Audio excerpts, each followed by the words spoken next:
Hello and welcome back to Kim Reads as we continue with Kirsten Saves the Day.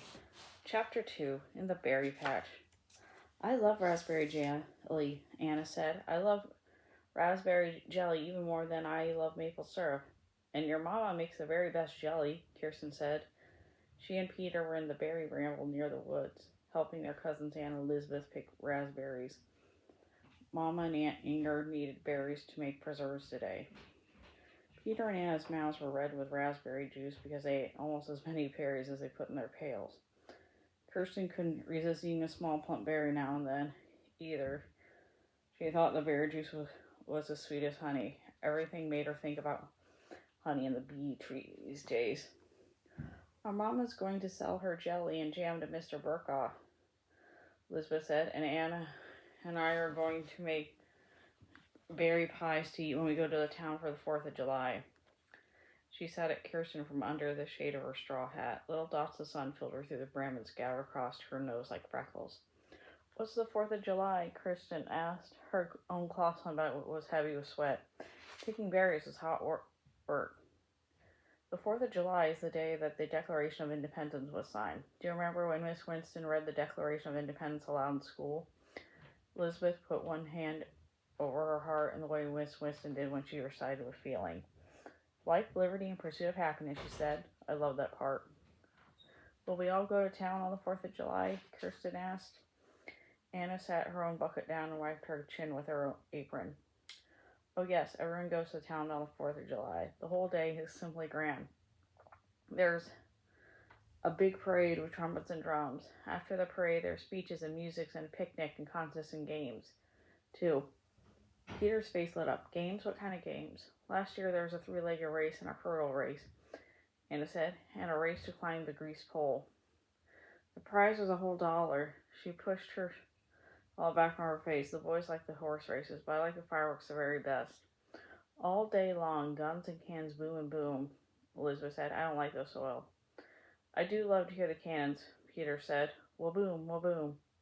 He made a fiery face that showed his berry-stained teeth, and maybe I can win a running race. Elizabeth looked doubtful. Big boys run those races, Peter. They run faster than you. But you could practice to run faster, Peter, Anna said. There are 5 more days until the 4th. She held up 5 red-stained fingers. Kirsten hadn't been thinking about the games and races. Do people sell things in town on the 4th of July? She asked Elizabeth. Yes, Elizabeth said. Everybody brings something to trade or sell. Last year we took sausages and spring chickens and butter and preserves, too. Mom got a whole bowl of cloth, and there was even money left over. That's how Anna and I got our straw hats. Kirsten's mind was back on the bee tree and the honey. She thought about the 4th of July would be the perfect time to sell honey in town. Maybe while everyone was picking berries, she could slip away in the woods for another look at her bee tree. If she was going to have the honey in 5 days, she'd have to work quickly. Just beyond the raspberry patch was the deep woods where the bee tree was hidden. Kirsten moved along the berry bushes until she found a small opening.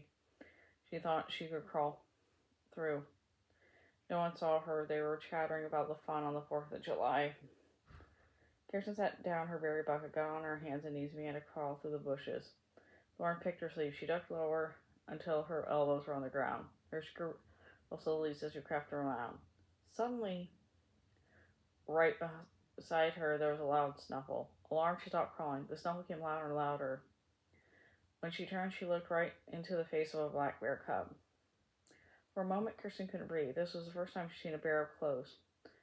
Papa had pointed out where bears slept through the winter. She'd seen bear tracks, but this round, furry thing was a real bear. The cub stared at her from a small black button eye as it munched on berries. As Kirsten stared back, the cub batted at a branch with its fat paw.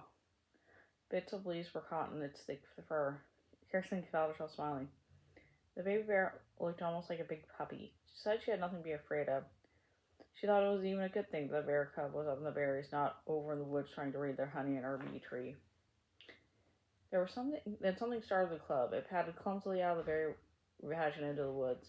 A moment later, Kirsten saw Elizabeth thrashing through bushes. Kirsten, where are you? You wandered off.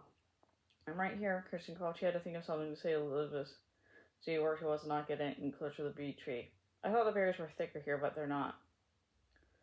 As Kirsten moved toward Elizabeth, her foot hit the berry bucket. It tipped and the berries spilled.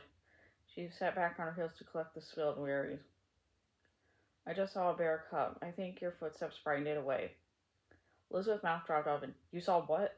A little black bear cub, Kirsten said. Where did you see it? Elizabeth asked. It was right here in the bushes. Kirsten gathered a double handful of spilled berries. Leave the berries, Kirsten, Elizabeth whispered. If there's a cub, the mother is sure to be nearby. She might come after us. Elizabeth picked up Kirsten's empty bucket. Let's go, she hissed. We need to get out of here. Don't worry a bit, Elizabeth. The cub was alone. It was cute, Kirsten said. Elizabeth took Kirsten's wrist. Cubs look cute, but bears are wild animals, Kirsten. Stay far, far away from them. They won't bother us and we don't bother them. But I wasn't bothering the cub. We just looked at each other, Kirsten said. Anyway, it's gone now, but I'm sure it went back to its mother, and mother bears are dangerous when they're taking care of their cubs. The mother bear would chase us if she thought we'd harm her baby. If her mother catches us, she'd use her teeth and claws. Come on, we have to look berries somewhere else. Elizabeth was almost 14, the oldest of the children. Kirsten knew she couldn't ignore what Elizabeth told her. She got on her feet and followed her cousin to a different part of the woods. As they walked, Kirsten said to herself, Nothing will keep me from my honey, not even bears. Still, she was glad the only bear she'd seen near the bee tree was a little black bear. And that's the end of that chapter. See you later.